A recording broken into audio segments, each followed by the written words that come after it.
decade, there has been as high as a 4,000% increase in children being referred to so-called gender clinics across the United States.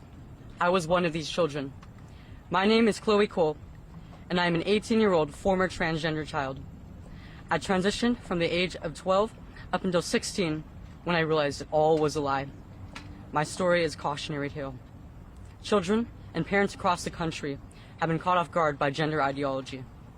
Discussions about transgenderism and gender identity went from being a relatively benign social oddity to a doctrine that has invaded nearly every academic, medical, and educational institution, seemingly overnight.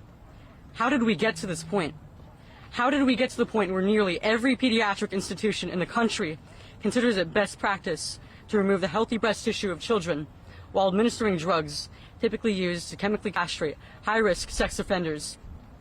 Raising these important questions is not bigoted, and the refusal of activists to give straightforward answers should be seen as a major red flag.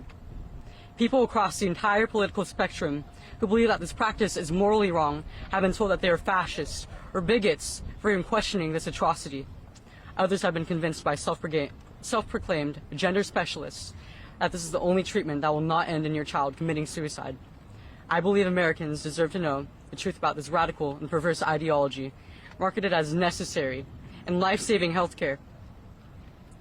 I was only 12 years old when I told my parents that I was a boy. Like many parents in that situation, they didn't have a clue what to do. They were scared and desperate for answers. They wanted what every parent wants for their child, for me to be okay and thrive. At 13 years old, on the advice of so-called medical professionals, I was put on puberty-blocking medication, and only a month later, I was given my first testosterone injection. The gender clinic presented my parents with the classic false dichotomy regarding children with gender dysphoria. Would you rather have a dead daughter or a living son? Given these options, what loving parent wouldn't choose to transition their child? Scared for my life, my parents were prepared to sign anything the doctors asked. This was not informed consent. It was a decision forced under extreme duress. At 15, I went under the knife for a radical double mastectomy, the kind that breast cancer patients get. This was after I was sexually assaulted at school by a male student. I just told myself to man up, but I lived my life in constant hatred of my breasts. I started binding, which deformed my breasts as well as my ribcage. I was afraid, and I couldn't wait to finally protect my body from the threat of further molestation. At 16, I finally realized what happened to me, and that I had made a huge mistake. I realized the beauty of motherhood was stolen from me by medical professionals who my family entrusted me to. I realized after maturing a bit more that a child does not in fact know who they are at 12 years old.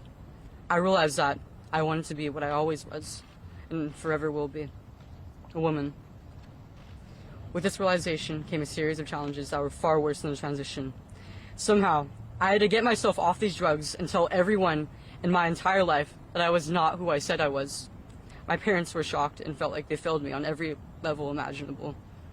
My friends all turned against me because I was evidence that their beliefs were a lie. I was a joke.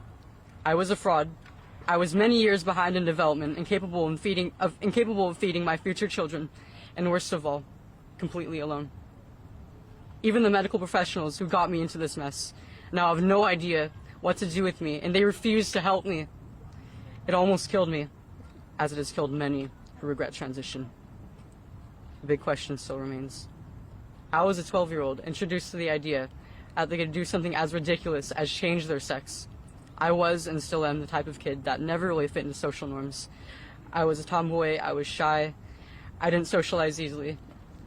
At 11, I made my first Instagram account. I had unmonitored internet access.